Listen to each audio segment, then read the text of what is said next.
Welcome to HPC News Bytes, a weekly show about important news in the world of supercomputing, AI, and other advanced technologies. Hi, everyone. Welcome to HPC News Bytes. I'm Doug Black of Inside HPC, and with me is Shaheen Khan of OrionX.net.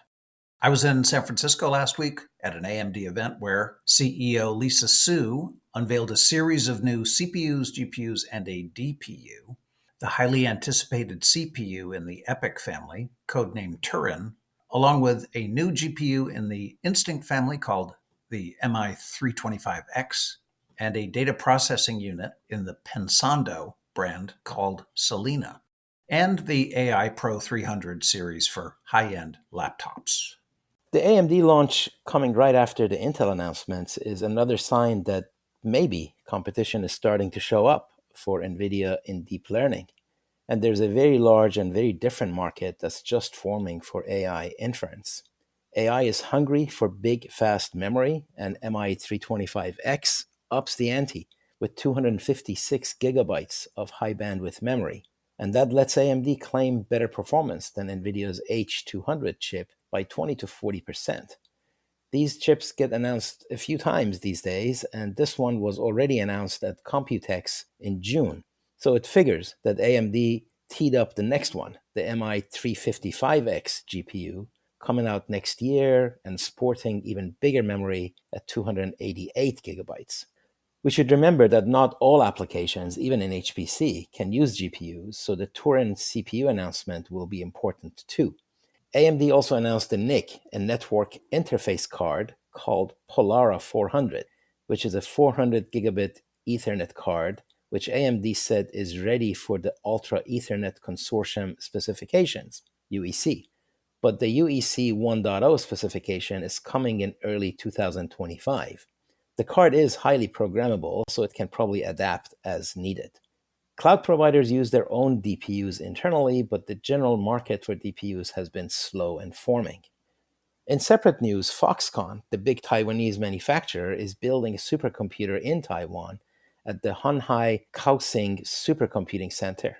Not surprisingly, this is a project with NVIDIA and will use the Grace Blackwell GB200 chip with the 72-way NV-Link interconnect. It's a very large system. Think of it as 64 of the new DGX racks NVIDIA announced back in March.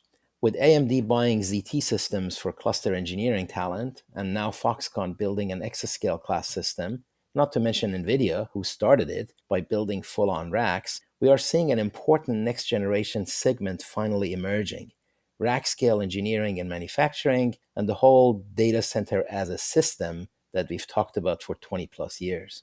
Yes, the system is expected to exceed 90 exaflops of AI performance. Noting that the system is Blackwell-powered, it's worth adding that neither Intel last month nor AMD last week compared their new GPUs to the Blackwell chip, underscoring that both companies are in catch-up mode relative to NVIDIA. That said, the high demand for GPUs, along with NVIDIA's high profit margins, give both Intel and AMD an ample market opportunity with their new chips. AI for Science made big news last week when a so-called godfather of AI, Geoffrey Hinton, and professor and physicist John Hopfield were awarded the Nobel Prize in Physics for research begun in the 1980s, drawing on physics concepts to invent artificial neural networks. And Google DeepMind CEO Demis Hassabis, DeepMind director John Jumper, and University of Washington professor David Baker jointly won the Chemistry Prize for their work on understanding the structure of proteins and for developing new proteins. The prizes have been most welcome in the AI community, but they have also generated a lot of discussion on whether the awards are really for chemistry or physics, or is this a way to pull in computer science and redefine core branches of science in a more multidisciplinary fashion. I think this is also a celebration of HPC. Nature seeks optimal balance, and that can be formulated with mathematics, and matrix algebra makes it computable. So it seems understanding and predicting nature includes a lot of matrix multiplies, and that itself is great insight.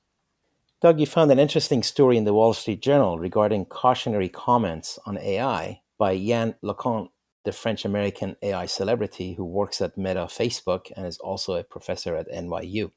I believe AI can do a lot already, so just because it can't do this or that, it doesn't mean it can't be disruptive. But the discussion here is exactly about whether AI is close to general intelligence and logic, and he says we are nowhere near that. Yes, LeCun's belief is that true AGI will require models that learn in a way that's analogous to how a baby animal does by building a world model from the visual information it takes in. Shaheen, I think we're in agreement that while there's validity to some of what LeCun is saying, we also shouldn't underestimate the tremendous power and impact generative AI is and will have. Trained on a specific task that it's suited for, Gen AI already has, in effect, AGI level capabilities, and that will eliminate livelihoods and can be used by nefarious actors to create great harm. But my gut tells me that LeCun is right, that it's likely we will need to develop a new AI system design with Gen AI playing a contributing role before AGI is achieved. Okay, that's it for this week. Thanks so much for being with us. HPC News Bytes is a production of Orion X in association with Inside HPC. Shaheen Khan and Doug Black host the show. Every episode is featured on InsideHPC.com and posted on OrionX.net. Thank you for listening.